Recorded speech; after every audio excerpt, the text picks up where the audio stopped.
this sunrise and this flower represents pretty much like a rebirth, like a new day type thing. I got this after I OD'd.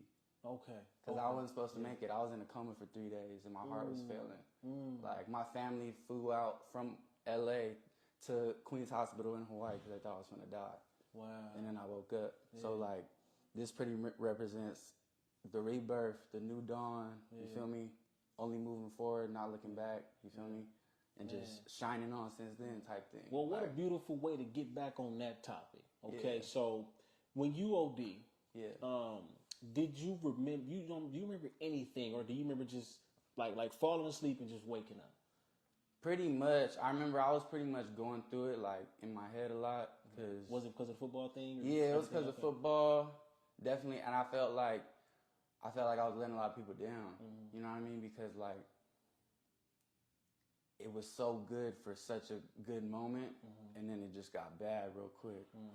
I was like thinking everything I could have did differently, could have ran a different way, or hit bro differently. Everything, it was just replaying in my head. I was going through it like I feel like everything I worked for was gone type shit. So yeah, I was going through it mentally. I ended up popping some Xans, and I remember I had a bottle and it was 12 of them, and then once you start to pop Xan, you start to black out a little bit. And I remember right before like I blacked out, I looked at the bottle and there was none in there.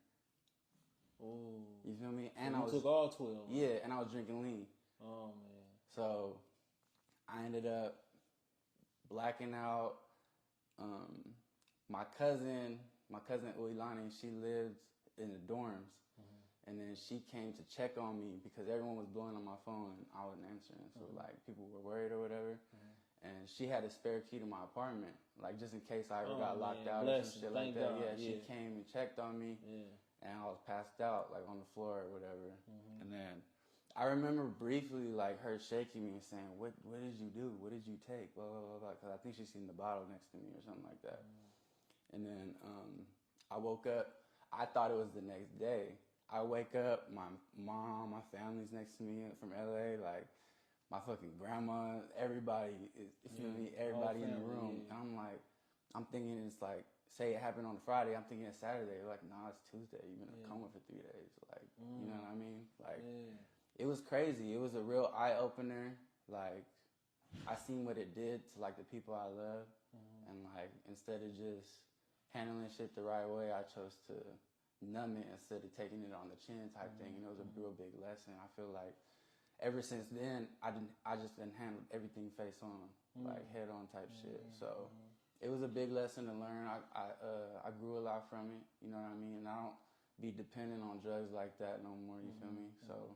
And that's kind of like the right advice. You know, don't be too dependent on the drugs. Definitely. Be able to live life and make it through situations without that. But it's a blessing that you was able to make it through. It's a big blessing because, to be honest, life only went up since then. You know what I mean? Of course, there's always been the bumps in the road, but when I look at that moment and I look at where I am now, shit went like this.